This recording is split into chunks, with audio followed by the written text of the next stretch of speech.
Welcome to third class of SS classes. आज मैं आपको पढ़ाऊंगा how to use a data types and variable in C programming language.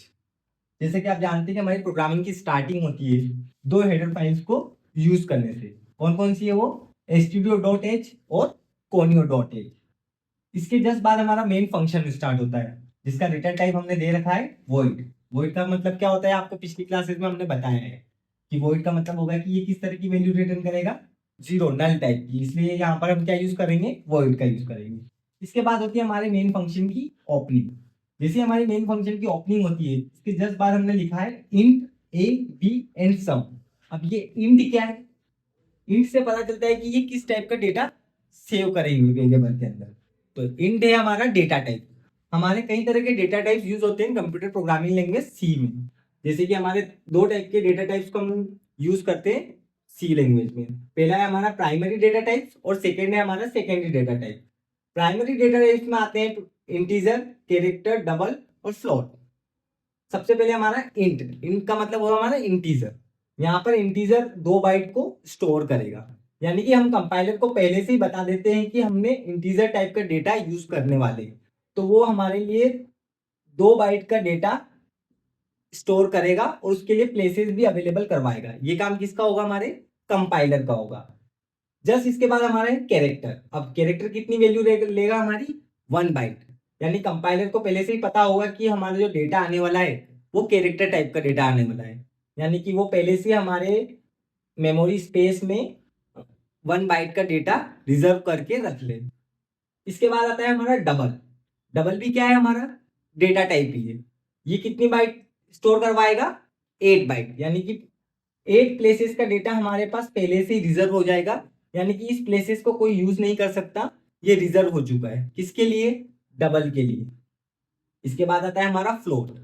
Float आपको पता ही point वाली वैल्यूज को स्टोर करने के लिए किसका यूज करते हैं हम? फ्लोट टाइप के डेटा टाइप का यूज करते हैं। ये कितनी बाइट लेता है? 4 बाइट लेता है। सेकेंडरी में हमारे जो आते हैं डेटा टाइप्स वो है अरे, सेकेंड है हमारा पॉइंटर, थर्ड है हमारा स्ट्रक्चर और फोर्थ है हमारा यूनियन। इन सारे टॉपिक को हम अगली क्लासेस में कवर करेंगे। इसके बाद आता है हमारा वेरिएबल। जैसे कि आपको पता ही है इंट ये हमारा डेटा टाइप है जो क्या है? डेटा टाइप स्टोर हो रहा है। इसके बाद हमारा क्या है? ये ए बी और सम। अब ये क्या है? हमारे ये वेरिएबल है। अब हमारे पहला क्वेश्चन ही ये दिमाग में आएगा कि वेरिएबल क्या होते हैं और इनका यूज क्या होता है कंप्यूटर प्रोग्रामिंग लैंग्वेज में। तो वेरिएबल होते हैं जिसमें हम ये ऐसे प्लेसेस होते हैं जहां पर हमारा डेटा सेव होता है, यानी कि कंप्यूटर प्रोग्रामिंग में हमारे जो एड्रेसेस होंगे जहां पर हमारा पूरा डेटा सेव होगा उन एड्रेसेस का कुछ नाम होता है। उन्हीं को हम क्या कहते हैं? वेरिएबल कहते हैं। यानी कि अगर हमने यहाँ इस प्रोग्राम में हमने कुछ नाम दिए वेरिएबल्स के, जैसे कि ए बी और सम, ये तीनों क्या है? हमारे वेरिएबल है। तो ये वेरिएबल है तो इनका भी कोई अपना एक एड्रेस होगा। मान लीजिए इसका एड्रेस है 1000 एंड इसका एड्रेस है 1011। ये क्या है? हमारे इन वेरिएबल की खुद के अपने एड्रेसेस है। इन एड्रेसेस पे हमारा कुछ डेटा सेव है। जैसे मान लीजिए कि इसमें 10 रखा हुआ है और इसमें 20 रखा हुआ है। तो ये हमारे वेरिएबल है जिसमें हमारे डेटा रखे हुए हैं। तो वेरिएबल का सीधा सा मतलब होता है कि वो प्लेसेस जहां पर हमारा डेटा रखा हुआ है। ये टोटल 3 प्रकार के होते हैं। पहला होगा हमारा लोकल वेरिएबल, सेकेंड होगा हमारा ग्लोबल वेरिएबल और थर्ड होगा हमारा स्टैटिक वेरिएबल। तो लोकल वेरिएबल और ग्लोबल वेरिएबल में क्या डिफरेंस है? तो अगर वेरिएबल हमारे प्रोग्राम के अंदर यूज होगा तो हम उसे क्या कहेंगे? लोकल वेरिएबल कहेंगे। यानी उसका एक्सेस सिर्फ ओपनिंग और क्लोजिंग के बीच में ही रहेगा तो हम उसे कहेंगे लोकल वेरिएबल। लेकिन अगर हम इस मेन फंक्शन के बाहर वेरिएबल को डिक्लेयर करेंगे और ग्लोबली एक्सेस करना चाहेंगे, यानी कि ग्लोबली एक्सेस करने का मतलब होगा कि इस फंक्शन के अलावा दूसरे फंक्शन भी इसे यूज कर सके और कोई भी फंक्शन उसको अपने प्रोग्राम में इंक्लूड कर ले तो उसे हम कहेंगे ग्लोबल वेरिएबल। और स्टैटिक वेरिएबल ग्लोबल वेरिएबल और लोकल वेरिएबल के बीच की वैल्यू होती है, जिसमें यानी हम लोकल की तरह भी उसे यूज कर सकते हैं और ग्लोबल की तरह भी हम यूज कर सकते हैं एक फिक्स ऑफ अमाउंट में। ठीक है। तो हमारे 3 वेरिएबल हमने इस प्रोग्राम में यूज किए हैं एडिशन के लिए, ए बी और सम। जस्ट इसके बाद हमारे फिर से वही आपको पिछली क्लास में जैसे मैंने बताया है कि वैल्यू को प्रिंट करवाने का काम कौन सा फंक्शन करता है? प्रिंटफ। इसमें हमने एक मैसेज प्रिंट करवाया है यूजर के लिए। क्या प्रिंट करवाया है? Enter the value of a and b. यानी हमारी आउटपुट स्क्रीन पे जैसे ही हम इस प्रोग्राम को रन करेंगे तो हमें सबसे पहले जो स्क्रीन पे हमें जो मैसेज शो होगा वो ये मैसेज शो होगा। यूजर को दिखेगा कि आपको दो वैल्यू इंटर करवानी है। किसकी? ए और बी की। यानी यूजर से दो वैल्यू मांगी गई है। तो अब दो वैल्यू मांगी गई है तो दो वैल्यू क्या करवानी है हमें? इनपुट करवानी है। तो इनपुट करवाने के लिए जो प्री डिफाइंड फंक्शन यूज होता है वो है हमारा स्कैनफ। आज हमने ये नई चीज सीखेंगे हम कि इनपुट कैसे किया जाता है कंप्यूटर प्रोग्रामिंग लैंग्वेज में सी के अंदर। तो हमारा स्कैनफ जो है प्री डिफाइंड फंक्शन है, इसमें हमने दो चीजें यूज करी है, परसेंटेज डी और एड्रेस और ऑपरेटर का। ये जो एड्रेस ऑपरेटर है और परसेंटेज डी है, ये अगर हम इंटीजर टाइप का अगर डेटा यूज कर रहे हैं तो यहाँ पर हम लिखेंगे डी का यूज करेंगे।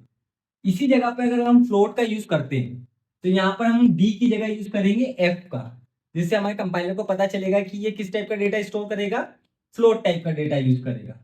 ठीक है, इसके जस्ट बाद हमारा है परसेंट एड्रेस ऑपरेटर।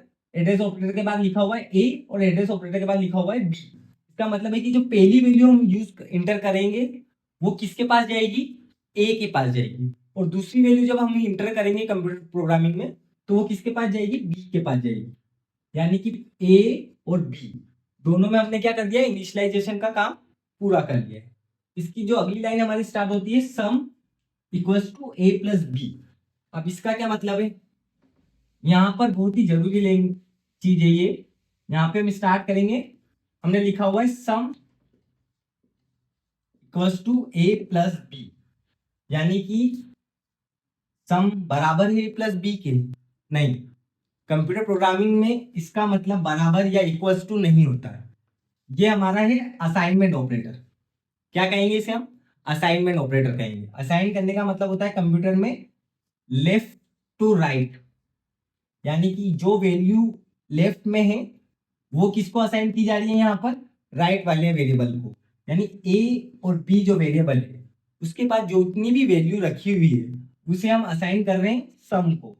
अगर एग्जाम्पल के लिए माने अगर हमने 10 ए के अंदर स्टोर किया है और 20 हमने बी में स्टोर किया है तो ये किसके पास चला जाएगा? सम के पास। यानी अब हमारे पास जो सम नाम का वेरिएबल है उसके पास कितनी वैल्यू स्टोर है? 30। ठीक है, इसी वैल्यू को अब हम प्रिंट करवाना चाहेंगे तो नेक्स्ट हमारा मैसेज क्या रहेगा? प्रिंटफ। जो क्या करेंगे, हमारा जो रिजल्ट आया है उसे हम प्रिंट करवाना चाहेंगे। तो प्रिंट करवाने के लिए एक मैसेज हमने यूजर फ्रेंडली मैसेज प्रिंट करवाया है डबल कोड के अंदर। और आपको पता ही डबल कोड के अंदर क्या होगा, जो लिखेंगे वो एज इट इज प्रिंट होगा। तो क्या प्रिंट हो जाएगा? पहले तो एडिशन। एडिशन एक मैसेज प्रिंट होगा और क्या प्रिंट हो जाना चाहिए? सम। क्या यहाँ पे सम प्रिंट होगा या सम के अंदर की वैल्यू प्रिंट होगी? ये क्वेश्चन आता है। अगर हम यहाँ पे डबल कोट लगा देंगे तो क्या प्रिंट हो जाएगा? सम प्रिंट हो जाएगा। अगर डबल कोट नहीं होगा तो फिर क्या प्रिंट होगा? फिर सम ना प्रिंट होते हुए सम के अंदर जो वैल्यू स्टोर है वो प्रिंट होगी। तो सम के अंदर क्या स्टोर है? अगर हमने 10 और 20 ए और बी को दिया है तो सी के अंदर सम के अंदर हमारा प्रिंट होगा 30। तो हमारा रिजल्ट क्या प्रिंट होगा? Addition and 30। ठीक है, इसके जस्ट बाद हमारा ये आपको पता ही है प्री डिफाइंड फंक्शन है कौन सा? Get C H. Get C H के बारे में हम पहले से ही जानते हैं, जो हमने पिछली क्लासेस में पढ़ा है कि इसका काम बस इतना ही है, हमारे आउटपुट स्क्रीन को रोके रखने का। और इसके बाद जो हमारी प्रोग्राम की ओपनिंग थी उस हमारे प्रोग्राम की क्लोजिंग यहाँ पर हो जाती है। ठीक है, तो आज हमने जो दो टॉपिक मेन थे हमारे, एक था हमारा डेटा टाइप और दूसरा है हमारा वेरिएबल। डेटा टाइप्स के बारे में हम पहले पढ़ ही चुके हैं कि हमारे प्राइमरी और सेकेंडरी टाइप के दो डेटा टाइप्स हैं। और वेरिएबल हमारे 3 टाइप के, लोकल, ग्लोबल और स्टैटिक। आगे की क्लासेस में हम इन पूरी चीजों को जानेंगे कि अरे क्या होता है, पॉइंटर क्या होता है, स्ट्रक्चर, यूनियन और दूसरे टॉपिक्स के बारे में भी हम डीपली नॉलेज करेंगे।